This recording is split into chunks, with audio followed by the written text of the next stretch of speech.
pertanyaan semua masyarakat dan pertanyaan saya juga sebenarnya. Kira-kira apa nanti yang akan menjadi putusan dari MK sendiri? Ya, MK dan Hakim Konstitusi akan memutuskan apa yang menjadi permohonan dari pemohon dan kemudian mendengarkan dalil-dalil yang dijelaskan, karena dalam hukum itu orang yang mendalilkan dia harus membuktikan sejauh mana apa yang didalilkan itu berhasil dibuktikan selama kali 7 persidangan yang sekarang ini berlangsung sangat terbuka dan semua masyarakat itu bisa melihatnya, dan rasanya dengan logika yang ada pada kita pasti kita akan bisa melihat kemana sebetulnya arah dari keputusan yang akan dikeluarkan oleh Mahkamah Konstitusi.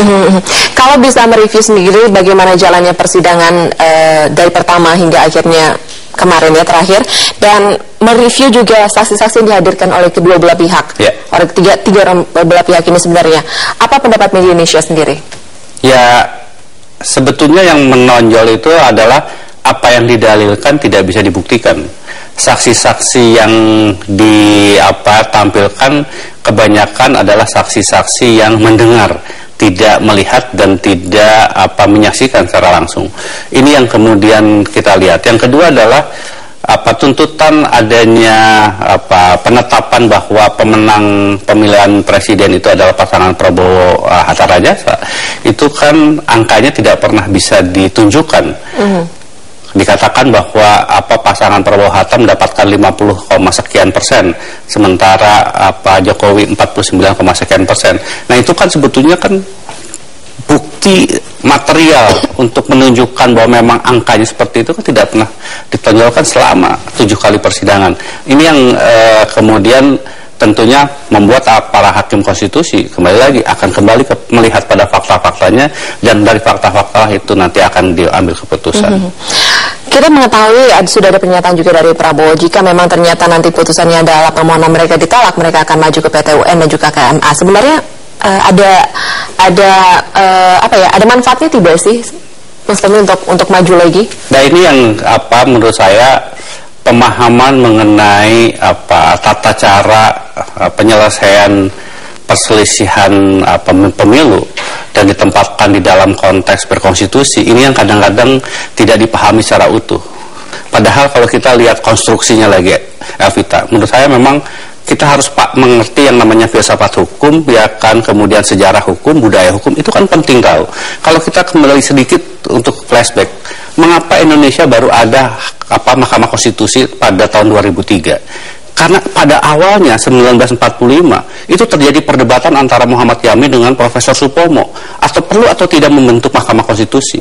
Ketika itu Profesor Supomo mengatakan Indonesia itu tidak menerapkan apa yang disebut dengan pembagian kekuasaan. Maksud saya tidak ada yang namanya pemisahan kekuasaan. Tidak ada separation of power. Yang ada itu adalah pembagian kekuasaan, distribusi of power. Ketika itu segala macam persoalan yang berkaitan dengan hukum yang konteksnya berkaitan dengan konstitusi itu ditetapkan oleh MPR. Mengapa MPR yang menetapkan? Karena MPR itu adalah lembaga tertinggi. Tetapi setelah reformasi, kan tidak lagi kita mengenal adanya lembaga tertinggi. Yang ada adalah lembaga tinggi negara yang semua posisinya sama. Di sanalah dilahirkan Mahkamah Konstitusi pada tahun 2003. Mengapa Mahkamah Konstitusi hadir? Karena kemudian kita punya pengalaman sejarah, kecelakaan sejarah. Ketika Kiai Haji Abdul Rahman Wahid dijatuhkan ketika beliau menjadi presiden. Dalam konteks membangun demokrasi, Elvita, demokrasi itu menuntut adanya keteraturan, adanya regularitas, bahwa pergantian kepemimpinan nasional harus terjadi pada setiap 5 tahun. Tidak bisa orang diputus setengah jalan. Inilah yang kemudian melahirkan Mahkamah Konstitusi. Nah, dalam konstruksi pembangunan Mahkamah Konstitusi dibentuk untuk menyelesaikan semua persoalan yang berkaitan dengan konstitusi dan sengketa pemilihan umum. Tapi dibuat tata caranya supaya kemudian tidak bertele-tele, cepat, dan keputusannya itu adalah final dan mengikat. Final dan mengikat. Nah, ini harusnya dipahami oleh semua pihak. Setelah MK selesai, tidak ada lagi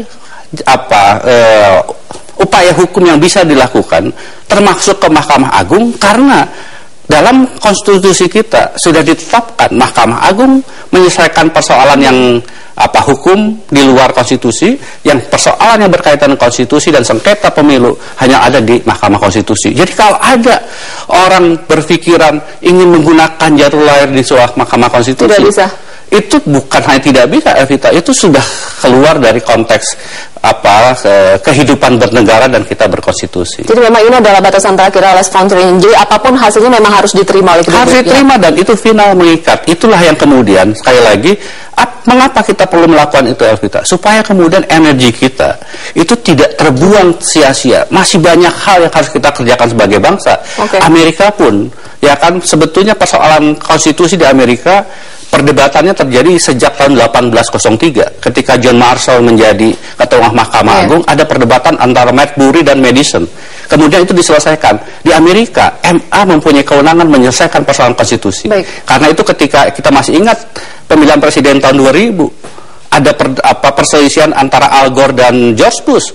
Kemudian MA memutuskan. Di sana pun final dan mengikat, tidak bisa dilanjutkan dalam upaya hukum yang lain karena memang negara harus jalan, harus move on dan tidak bisa terikat oleh persoalan-persoalan. Ini yang harus disadari oleh mereka yang memiliki kepentingan dan juga para pendukungnya. Oke, baik. Kita akan tanya dulu pendapat pemirsa kita untuk pagi hari ini. Saya akan langsung menyapa penelpon kita. Sudah ada Bapak Iman ya. Halo, selamat pagi Pak Iman. Halo, saya Pak Iwan. Pak Iwan, oke baik. Selamat pagi Pak Iwan, silakan. Selamat pagi. Begini ya, menyikapi Prabowo ini, saya kasihan sekali ya. Beliau ini post power syndrome ya. Merasa masih berkuasa, merasa masih punya duit banyak. Harusnya dia menerima kekalahan ini dengan lapang dada, dengan gentleman. Saya sebagai ketua KPPS Bandung ya, salah satu daerah di Batu Nunggal ya, saya tahu persis permainan uang mereka. Karena melibatkan istri saya waktu itu, tapi istri saya larang, harus dikembalikan uangnya. Karena istri saya diperintahkan untuk menghubungi para RT-RT, mencatat warga dengan nomor teleponnya. Itulah yang tidak pernah dibicarakan dengan pengacara-pengacara mereka ya. Seperti halnya di Jawa Barat, mereka akan menang total. Mereka tidak pernah mempermasalahkan suara-suara tambahan itu. Saya berharap hari ini ya mereka menyadari bahwa kekalahan itu bukan segala-galanya. Ini kemenangan untuk rakyat. Terima kasih. Oke, baik, terima kasih Pak Iwan. Itu tadi pendapat dari Pak Iwan. Tampaknya ini kalau misalnya harus menjadi saksi ya sudah ada juga yang bisa bersaksi ya. Ketua KPPS merasakan langsung, melihat langsung dan apa sebetulnya yang terjadi di Bandung. Benar sekali. Ya, kita masih akan melanjutkan kebersamaan kita pemirsa, tapi kita akan jeda dulu dan masih akan kembali saat lagi. Tetaplah bersama dengan kami.